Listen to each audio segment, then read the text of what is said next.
কেউ কাউকে বুঝতে না পারার মাঝে নিদারুণ এক যন্ত্রণা আছে। দীর্ঘকাল পাশাপাশি থেকেও কেউ কারোর অভিমান, মনের আকুতি না বোঝার মাঝেও এক আকাশ পরিমাণ যন্ত্রণা আছে। তবে এই যন্ত্রণা সম্পর্কে কেবল এক পক্ষই ভোগ করে।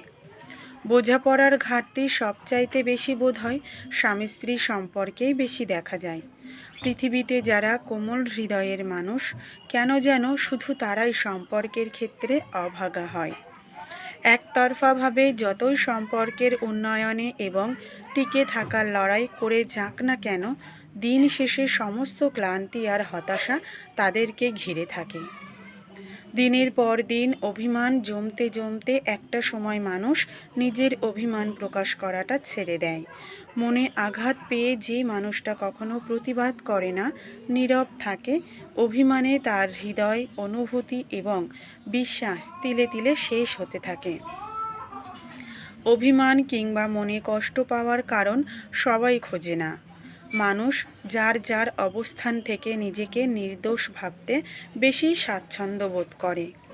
নিজের অক্ষমতা, নিজের ভুলগুলো বিপরীত পাশের মানুষটার ঘাড়ে চাপিয়ে দিয়ে সব সময় দায় মুক্ত থাকতে চায়।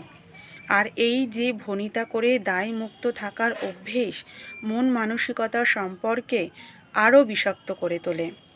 যে নিজের ভুল স্বীকার করে এবং সেই ভুল শোধরানোর চেষ্টা করে, মূলত সেই মানুষটাই সম্পর্ক এবং সম্পর্কের মানুষটার প্রতি বেশি যত্নবান হয়।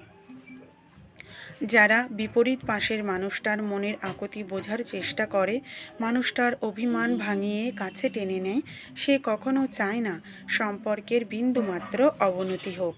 যারা সম্পর্কের মানুষটাকে সারা জীবন আগলে রাখতে চায়, তারা কখনো মানুষটার প্রতি উদাসীন হয় না।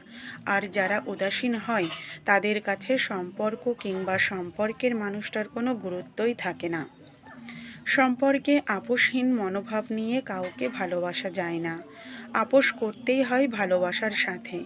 আর যে সহজে নিজের ভুল স্বীকার করে, নিজের ভুলগুলো শোধরায়, মূলত তার হৃদয়টাই সবচাইতে বেশি খাঁটি।